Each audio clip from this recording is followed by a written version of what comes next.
Hello, hi friends. मैं आपका दोस्त सुरेंद्र तोमर और आज फिर मैं आपके लिए एक बहुत अच्छी वीडियो लेके आया हूँ जो कि हमारे जो ईबी और डीजी के जो कॉन्टैक्टर होते हैं उनमें काफ़ी कन्फ्यूजन रहता है कि इसके कनेक्शन कैसे होते हैं और कैसे नहीं होते हैं।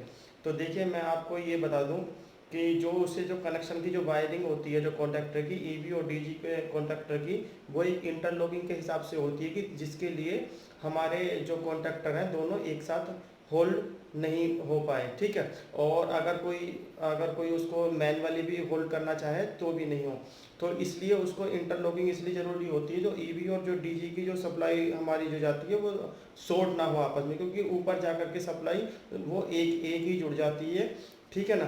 डीजी और मेंस की सप्लाई तो उसके बारे में बताऊंगा। अगर आपने मेरे चैनल सब्सक्राइब नहीं किया हो तो सब्सक्राइब करें, बेल आइकन को प्रेस करें ताकि मेरी हर वीडियो आप तक पहुंच सके, ठीक है ना दोस्तों। आइए तो मैं आपको दिखाता हूं कॉन्टैक्टर के कैसे कनेक्शन होते हैं, कैसे वायरिंग होती है। हाँ, तो देखिए ना दोस्तों, मैंने एक ये डायग्राम बनाया है, ठीक है ना। ये डायग्राम बनाया है, देखिए। तो मैं इसमें आपको बताऊंगा कि कैसे कैसे हमें कनेक्शन करने हैं, ठीक है ना। तो देखिए, ये डायग्राम मैं आपको बता दूं, ये मैंने एमसीबी बनाई है, डीजी एमसीबी है, ठीक है। जो डीजी की सप्लाई है, ये मेंस की सप्लाई है, ठीक है ना। मेंस की एमसीबी है, ठीक है। ये एक कॉन्टैक्टर है, ये डीजी का कॉन्टैक्टर है, ठीक है। और ये मेंस का कॉन्टैक्टर है, ठीक है।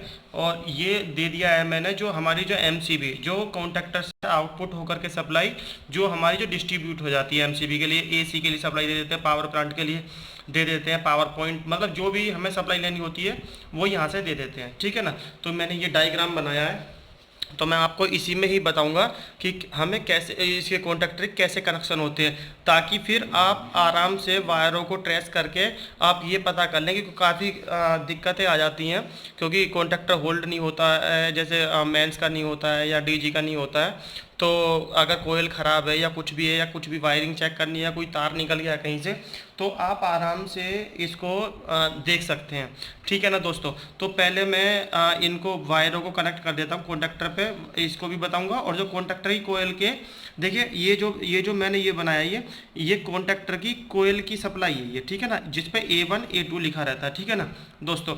ये क्या है, ये बीच में इंटरलॉकिंग दी हुई है मैनुअली, क्योंकि ये इंटरलॉकिंग जो दी हुई है ये इसलिए दी हुई होती है, अब तो काफ़ी वायरिंग की भी इंटरलॉकिंग आती है और ये भी लगी हुई होती है, ठीक है।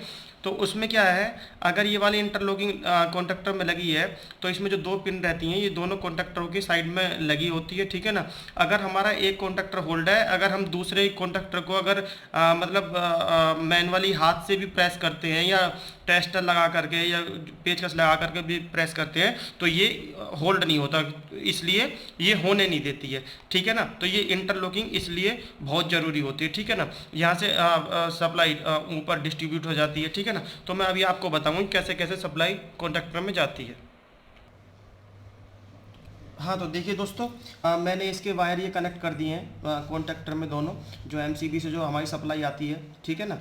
तो देखना यहाँ पे जो हमने ये इनपुट में सप्लाई दे दी है, यहाँ पे कॉन्टैक्टर के लिए ये न्यूट्रल चला गया है, ठीक है ना। ये आर वाई बी ये तीनों चले गए, ठीक है ना, मेंस वाले। और ये वाले डीजी वाले चले गए, ठीक है ना, डीजी वाले आर वाई बी और न्यूट्रल, ठीक है ना दोस्तों। तो अब हमारे जो कॉन्टैक्टर में है इनपुट की सप्लाई आ गई, ये वो वाली सप्लाई है जो सप्लाई हमारे डिस्ट्रीब्यूशन बोर्ड में जाती है, ठीक है ना, सीधे कॉन्टैक्टर के होते हुए, ठीक है ना। तो कॉन्टैक्टर देखिए ना, ये कॉन्टैक्टर है।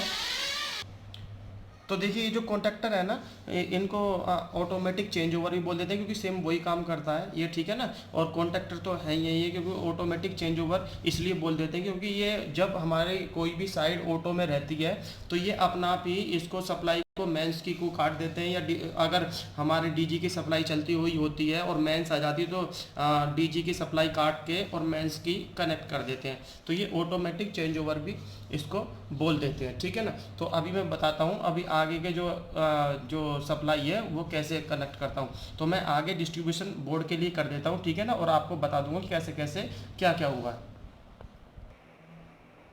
हाँ, तो देखिए दोस्तों, मैंने इसको देखना इससे कनेक्शन करें, इसको कनेक्ट किया। तो देखिए, जो ऊपर से जो सप्लाई होती है वो हमारी सप्लाई एक ही हो जाती है, ठीक है। तो एक यहाँ से ऊपर एक ही सप्लाई हो जाती है, वो इसलिए हो जाती है क्योंकि हमें लाइट की भी सप्लाई और डीजी की भी सप्लाई दोनों से हमारी पावर ऑन रहती है। तो इसीलिए यहाँ से इसीलिए ये कॉन्टैक्टर की जो कॉन्टैक्टर लगे होते हैं जो चेंज ओवर होता है, ठीक है ना, ये एक बार इसको अगर ये कनेक्ट रहेगा तो इसको डिस्कनेक्ट कर देगा, ठीक है ना, ये डिस्कनेक्ट रहेगा तो ये कनेक्ट हो जाएगा, ठीक है ना। तो ये सप्लाई यहाँ पे होके एक ही हो जाती है, तो यहाँ से एक ही सप्लाई हो जाती है। तो यहाँ पे क्या होता है, यहाँ पे ये जो लूपिंग जो रहती है स्ट्रिप भी होती है, ठीक है ना, जो स्ट्रिप यहाँ से यहाँ पे सीधी सीधी ऐसे ऐसे कनेक्ट हो जाती है, ठीक है ना, न्यूट्रल की न्यूट्रल में चली जाती है, इसके ब्लू की ब्लू में, ठीक है ना, वाई की वाई में, ठीक है, रेड की रेड में। तो स्ट्रिप होती है, स्ट्रिप भी लग जाती है। और ये मैंने वायर इसको लूपिंग दिखा दिया आपको कि किस तरीके से ये लूपिंग रहती है, ठीक है ना। तो अभी क्या है, जैसे हमारा क्या नाम है, ये डिस्ट्रीब्यूट को सप्लाई चली जाती है, तो यहाँ पे ये रेड में रेड लग जाता है, ठीक है ना, रेड में रेड चला जाता है, ठीक है ना दोस्तों, ठीक है। और वाई में वाई चला जाता है, वाई में वाई चला जाता है, ठीक है ना। ये अगर 3 फेज का सिस्टम है आपका तो, ठीक है। और ये ब्लू में ब्लू चला जाता है,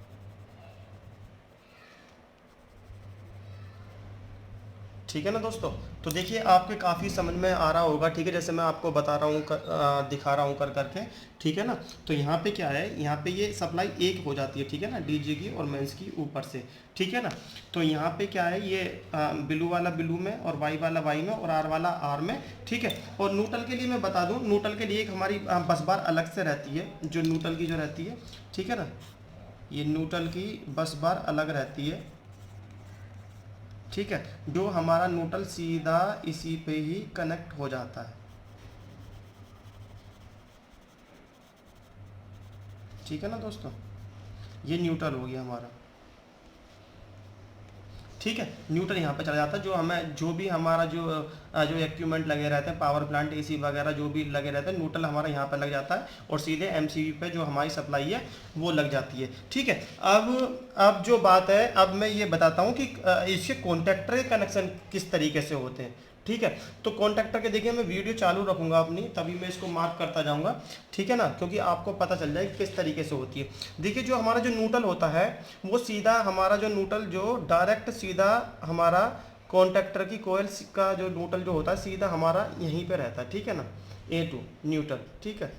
तो ये सीधा हमारा कॉन्टैक्टर की जो कोयल का जो वायर होता है वो सीधा यहीं से आता है, ठीक है, न्यूट्रल पे, क्योंकि न्यूट्रल हमारा डायरेक्ट रहता है, ठीक है। तो देखिए न्यूट्रल लग गया, ठीक है ना। और यहाँ पे भी ऐसे ही न्यूट्रल आ जाता है, ठीक है। तो यहाँ से भी न्यूट्रल ले लेते हैं, कहीं से भी न्यूट्रल आ जाता है, चलो, ठीक है। यहाँ पे भी न्यूट्रल आ गया, मैं आपको बता दूँ, ठीक है।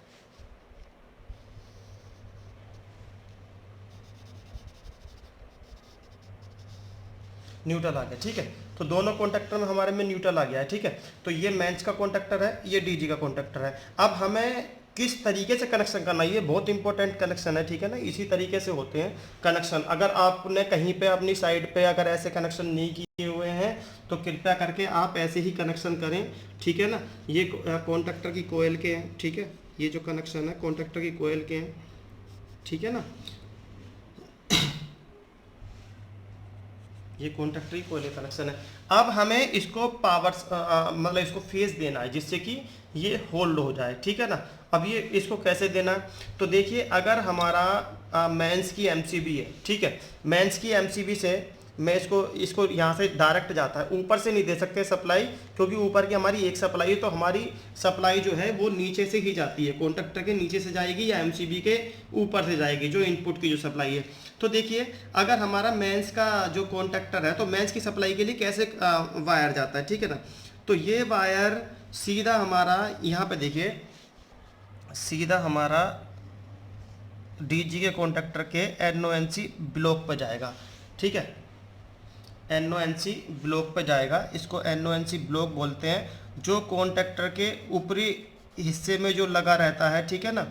तो वो NONC ब्लॉक होता है, ठीक है ना दोस्तों। यहाँ से मैंने इसको सप्लाई दे दी है, ठीक है। अभी क्या है, यहाँ पे जो NONC ब्लॉक है, ठीक है ना, NC, तो यहाँ पे देखिए जब ये कॉन्टैक्टर बाहर निकलेगा हमारा, यानी कि डीजी बंद होगा, तभी हमारा मेंस का कॉन्टैक्टर होल्ड हो जाएगा। तो फिर इसमें से कैसे वायर जाता है, देखिए मैं आपको बता दूं। ऐसी ये क्या है, ये है। तो देखिए मैं बता दूं, ये जैसे ही कॉन्टैक्टर हमारा बाहर निकलेगा तो ये कनेक्ट हो जाएगा, ये वाला जो वायर है ये कनेक्ट हो जाएगा इससे, ठीक है। तो फिर इससे सप्लाई कहाँ जाएगी, अब हमारे जाएगी यहाँ से सीधे जाएगी सप्लाई, यहाँ से मैं बता दूं आपको सप्लाई जाएगी, ठीक है। यहाँ से मैं आपको बता देता हूँ, एक कॉन्टैक्टर के सामने से ले जाता हूँ तो आपको दिख जाएगी यहाँ पे, ठीक है। यहाँ पे जाएगी ये सप्लाई,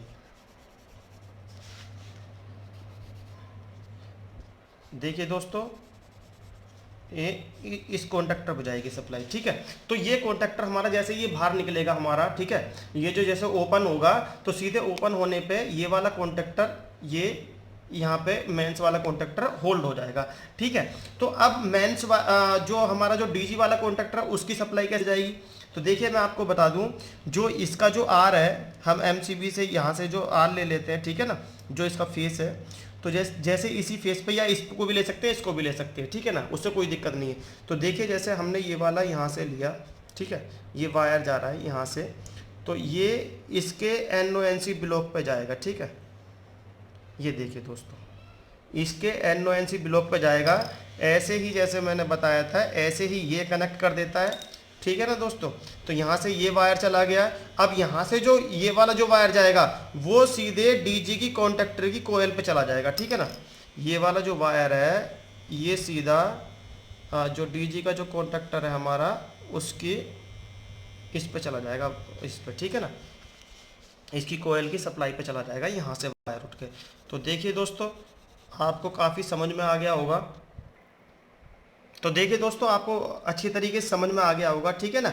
जो हमारा जो मेंस की एमसीबी से सप्लाई है, ठीक है ना, वो सीधे यहाँ पे NONC ब्लॉक पे जाएगी। ये यहाँ पे ये एक स्ट्रिप लगी रहती है जो कि कॉन्टैक्टर को बाहर निकलने पे कनेक्ट हो जाती है और फिर सीधे इसके मेंस वाले कॉन्टैक्टर में चली जाती है इसके ब्लॉक से, ठीक है ना। ये इस तरीके से इसलिए कनेक्शन होते हैं, जोन सा भी कॉन्टैक्टर अगर होल्ड है तो वो दूसरा वाला अगर सप्लाई भी आ जाएगी, दूसरा वाला जब तक होल्ड नहीं होगा तब तक वो बाहर नहीं निकल जाएगा, ठीक है ना। इसलिए इस तरीके से कनेक्शन होते हैं। मैंने आपको फिर बता रहा हूं मैं दोबारा, इसलिए होते हैं अगर हमारी एक सप्लाई चल रही है, अगर डीजी ऑन है, ठीक है ना, अगर डीजी हमारा ऑन है, सप्लाई चालू है और अगर उसी टाइम पे मेंस आ जाती है, तो मेंस में क्या है, जब तक डीजी हमारा बंद नहीं होगा या ये वाला कॉन्टैक्टर अनहोल्ड नहीं होगा तब तक वो होल्ड नहीं होगा, क्योंकि ये कनेक्ट नहीं हो पाएगा, ठीक है ना। तो इस तरीके से कनेक्शन होते हैं। तो आपको बहुत अच्छी तरीके से समझ में आ गया होगा। अगर मेरी वीडियो आपको अच्छी लगी हो तो लाइक करें, शेयर करें, प्लीज़ कमेंट में बताएं कि कैसी वीडियो लगी है, ठीक है ना दोस्तों। और आगे भी मैं ऐसी अच्छी वीडियो बनाऊँगा ताकि आपको सब अच्छे से समझ में आ जाए, ठीक है। तो फ्रेंड्स,